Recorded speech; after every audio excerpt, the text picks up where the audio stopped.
Soos genoem gesels ek met Vittoria Jooste en sy is die hoofuitvoerende beampte van Olyf Suid-Afrika. Vittoria, welcome to Groot Plaas. Hello, Mia. Thank you for having me on your show. Yeah, it's a pleasure and it's so lovely having you here. Let's start off with the latest news in the olive industry. What's happening? Well, this is the most exciting time of the year for our industry because it's the time when the harvest season has come to an end and all the olives have been pressed to make this beautiful fresh olive oil that our consumers can soon find out in stores and on shelves.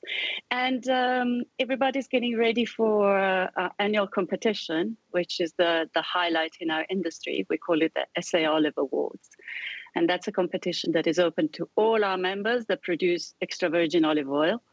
And they put forward their oils. We have a panel of expert judges that actually tastes and assesses the oils over a week. And then we announce the results of all the medals that have been won, gold, silver and bronze, early in September. And then later on in October, there is another competition that's called the ABSA Olive Oil Top 10 Awards, where the top gold medal winners are then, the oils are reassessed and the very top 10 are then awarded. So a very exciting time of the year, and we're getting our estimates of what this year's harvest has been like, and it's looking good. As you know, every year there's the harvest and the yield in terms of olive oil, liters of olive oil that get produced are not always entirely predictable. There are many factors that play in and influence the outcome of an entire year, an entire season of very hard work for our growers. So there's always a bit of apprehension when we start looking at all these numbers as they come in and putting them together and consolidating them at an industry level. But we're very pleased that the volume of olive oil that's being produced from this year's harvest is comparable to what we had last year. So we're quite happy with the outcome. The yields and basically the volumes can change from growing region to growing region. So as you may know, most of our production of olive oil comes from the Western Cape, but then within the Western Cape, there are different climatic areas. It's all a Mediterranean climate region. Otherwise, olive trees wouldn't grow well and they wouldn't produce olives. However, there are differences, and our growers always talk about this side of the mountain or that side of the mountain.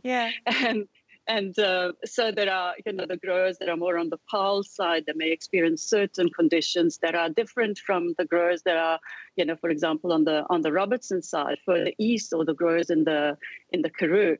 So there's always some difference, and there are local difference that happen every year.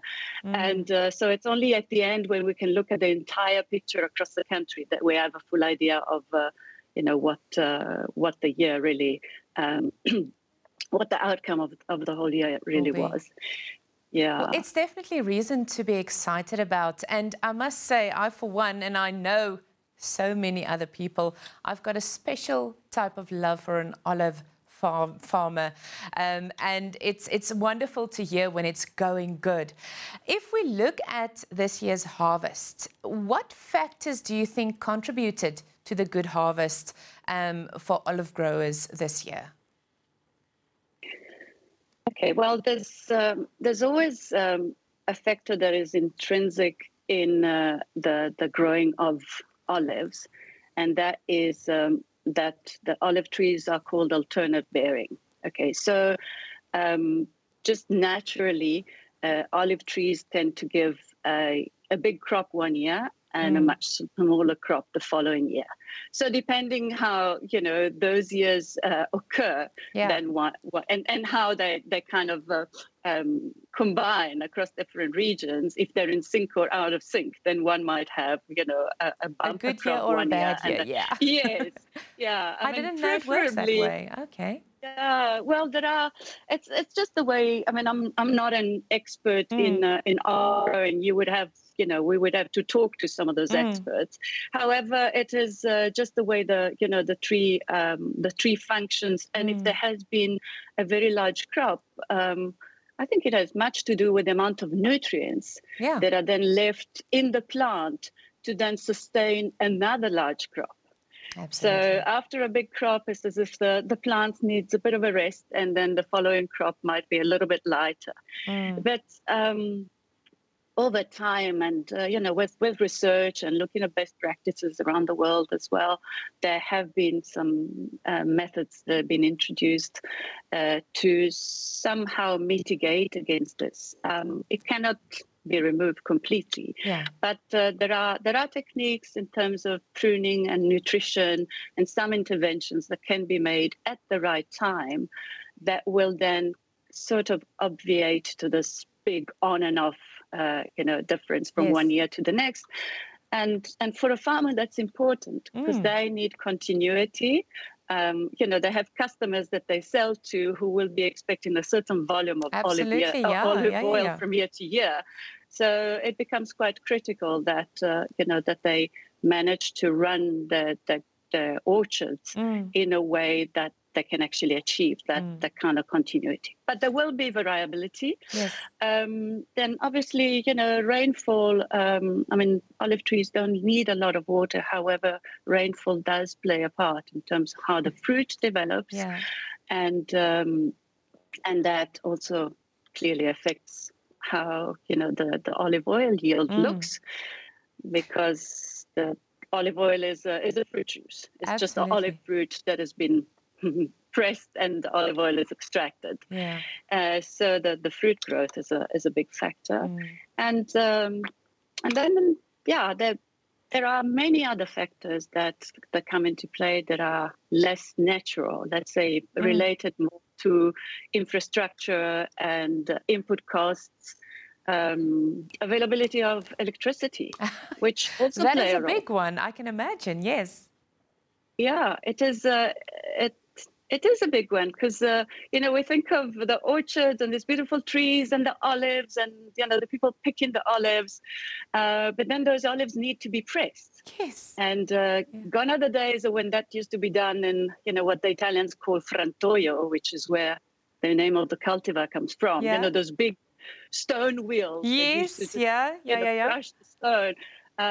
Now there are some very sophisticated processing machinery that is used, and they all need power to crush, to mix, and then to separate the olive oil from the other products. And so power availability is a crucial factor. Absolutely. And when it comes to load shedding, and it's unpredictability, that can play a big role because in order for the olive oil to be the best possible quality, you need the olives to be pressed as soon as possible after they've been picked.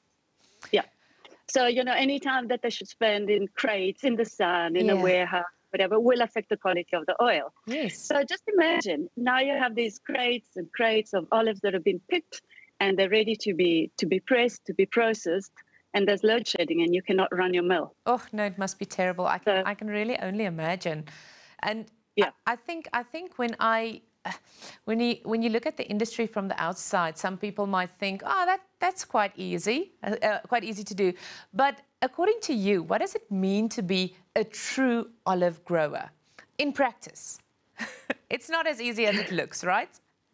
No, it's not. It's not as easy, and it's as idyllic as it looks. Yeah. Yes, you do work in beautiful settings. However, it is hard work, and it's not just hard work at harvest time.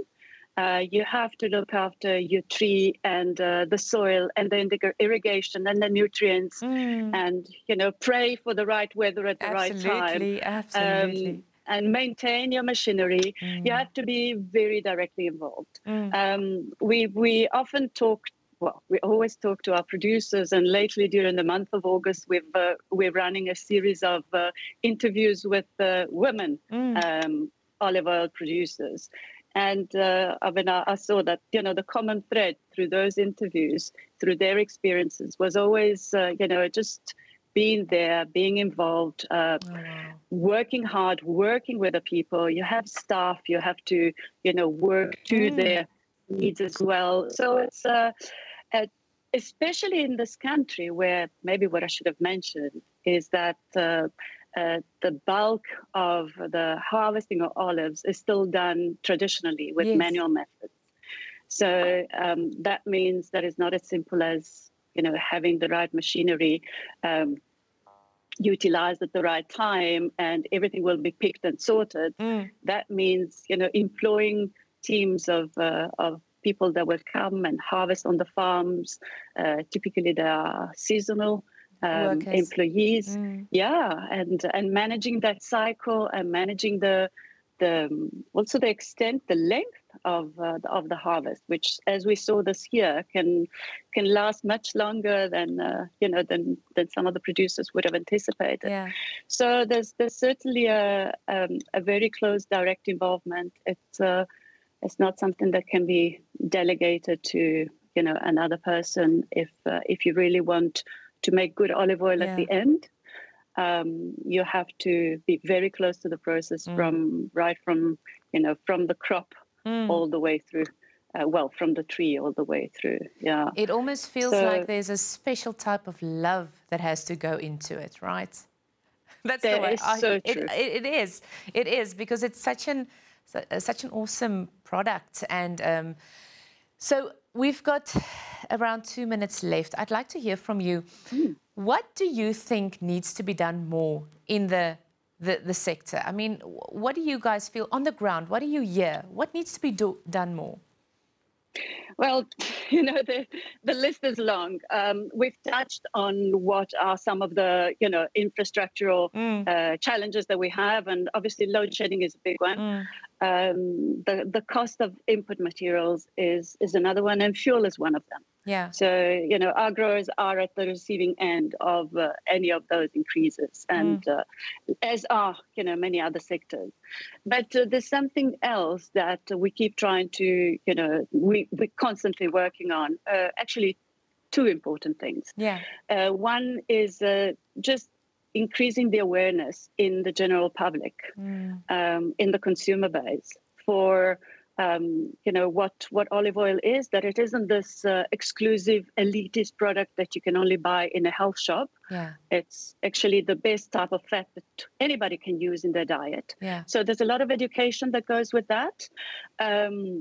There's a lot of information that goes with that, and at the same time, there's also education in terms of what is extra virgin olive oil, which is the olive oil that really has the top quality, that you should be paying a small premium for, and in which way is it different from many olive oils that are important and have got beautiful, attractive, Spanish and Italian names, and sometimes, if not often, not comparable in terms of quality to what is produced locally. And, that a large majority of consumers are not aware of that, do not appreciate the difference, do not know that imported olive oils that come in, we represent importers as well, by all means. Vittoria, I'm going to have to interrupt you there, friendly. Sure. I know you're so passionate, and we're going to have a talk again. Thank you for your time. Have a wonderful day.